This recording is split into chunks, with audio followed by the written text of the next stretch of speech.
I'm not super crazy about reviews on YouTube because I think that most people that do product reviews are kind of full of crap. But when I was asked to do a review of this new Gerber multi-tool, I couldn't say no because one, Gerber doesn't make junk, so that makes my job easy. And two, I'm a bit of a connoisseur when it comes to multi-tools. So I really wanted to see what this little lockdown drive was like. So I've been using it for about a month now on the daily, running around working stuff. So I feel like I can give you a pretty good take on it. So here we go, right out of the box. It's a good looking knife. I know that sounds weird to say for a multi-tool because most of them don't look good, but this is sharp, like it looks really great. The second thing is that it feels really nice in the hand. It's got a real nice feel to it. But most importantly about the feel is that it feels good in my pocket. The thing is that I've been using this Leatherman for about a year now, and when I put this in my pocket, it kind of cuts into my muffin top a little bit, and you know, it's more annoying than anything else, but it's actually uncomfortable. On this Gerber is that it has these nice rounded edges where it's going to butt up against your body, so I like that about it. Now this thing is called the Gerber Lockdown Drive for a reason, and that's because the highlight of it is the actual drive portion of the multi-tool.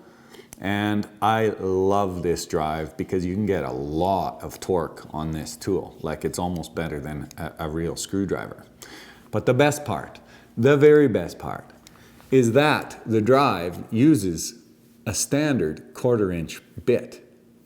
So what that means, if you're a guy like me who lives in the Great White North, you can take this Phillips bit out of the tool,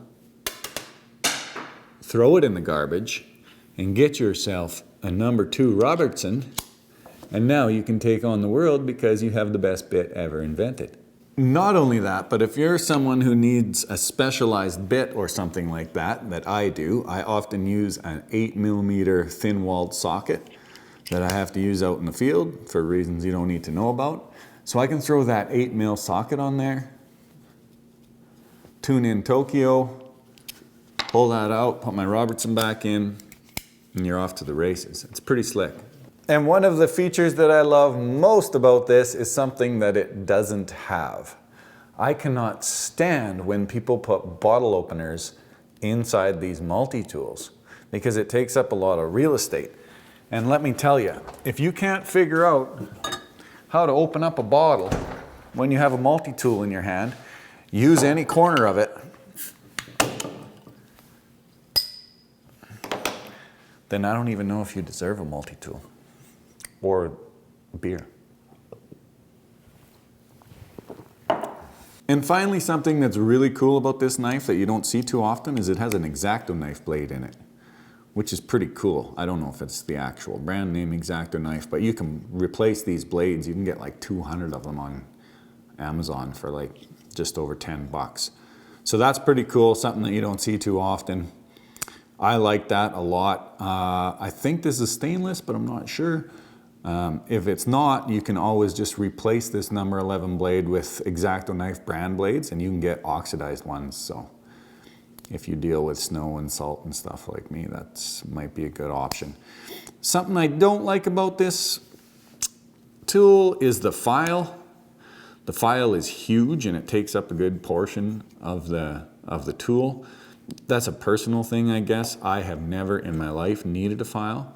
At the end of this file, though, is a razor sharp chisel. So that could always come in handy. You could also use the file to open bottles because it doesn't have a bottle opener. So there you have it, folks. It's official. I'm swapping out my old Leatherman, and this is going to be my daily driver. That's my review on the Gerber that I have zero shame in doing because it's a pretty cool little tool. So if you want more information on this, click on the link in the description and go find out more about it.